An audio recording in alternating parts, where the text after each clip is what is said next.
I don't think that Stephen Guilbeault is going to fall in line.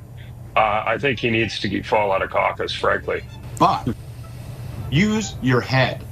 If it's something that the Prime Minister has not yet declared himself on, then I think people will have a long leash and the ability and the freedom to express points of view and explore opportunities and issues, but do not be going out and contradicting the boss on something this fundamental to the message that he has struck and the agenda that he has set forth and that you just got elected on. There's a reason why, there's going to be a referendum on separation in Alberta. There's a reason why there are a lot of people very, very angry in Western Canada. And it's because of the approach of Stephen Guilbeault and Justin Trudeau to resource development.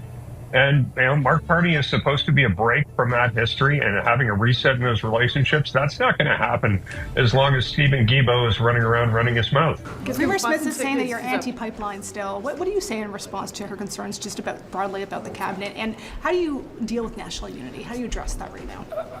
So on pipelines, people should remember that we bought a pipeline, Trans Mountain, and that is only used right now about 40% capacity. So I think before we start talking about building an entire new pipeline, maybe we should maximize the use of existing infrastructure. And the Canadian Energy Regulator, as well as the International Energy Agency, are telling us that probably by 2028, 2029, demand for oil will peak globally, and it will also peak in Canada. So as far as I know, there are no investors right now. There are no companies that are saying that they want to build an east-west pipeline. And as you know, these things are built by companies, not governments. Prime Minister doesn't feel as though he is, I think, constrained by things that in the past have constrained politicians. But very quickly, for example, the day after the interview was taped, we found out that other members of his cabinet were openly saying things that contradicted the positions that he had taken. How different do you think he will be able to govern up against the kind of stuff and the way that he talks about now? Very different from the past, I think, for two reasons. One, our circumstance. We are actually in a set of crisis conditions. And when you take a look at the need to rewire our relationship with the United States, all that's at threat, all that's at risk economically, security-wise. I mean, obviously, that's what carried Mr. Carney into office, and he's not confused about that. So I do think when he says he's going to move boldly, he's going to move quickly, he intends to do just that. And so when he talks, for example, with you about pipelines and energy infrastructure, I don't think he's just going to be looking for consensus. I think he's going to be forging consensus, and I think he's going to be forging ahead. And if, Stephen Guilbeault or others decide that they have doubts about that, they're going to have to occupy themselves with those doubts, because I don't think the boss is going to have much patience for it. I don't think you'll be seeing a contradiction of that kind happen very often again. How much of a challenge do you think he'll face in that regard? And I'll use the example, Corey, of Minister Guilbeault, right, who did essentially say we don't need new pipelines right out the day after the Prime Minister had said if there's consensus, I would support one. And he said so very explicitly, even going so far, as we mentioned in the introduction, to say he's willing to do what he said he was not going to do during the campaign, which is put C69 and the emissions cap on the table. Is that challenge going to prove to be as significant as it was over the last 10 years? Well, I think he's going to have a choice to make in terms of whether he hangs on to people like Guilbeault or not. It's not a shock that Stephen Guilbeault came out and said those things. Like, this is a guy who literally is being arrested and jailed for his environmental radicalism. Like, this is not a guy who bends his principles on these things, and he's a militant. Like, but the things that he's militant about around the environment, such as emission caps and pipelines, are the opposite of what Carney campaigned on. He campaigned on making progress on resource corridors and pipelines and the like. And to Scott's point, I think it's a moment of greater consensus around those issues due to the crisis we're facing with trade with the United States. But I don't think that Stephen Guilbeault is going to fall in line.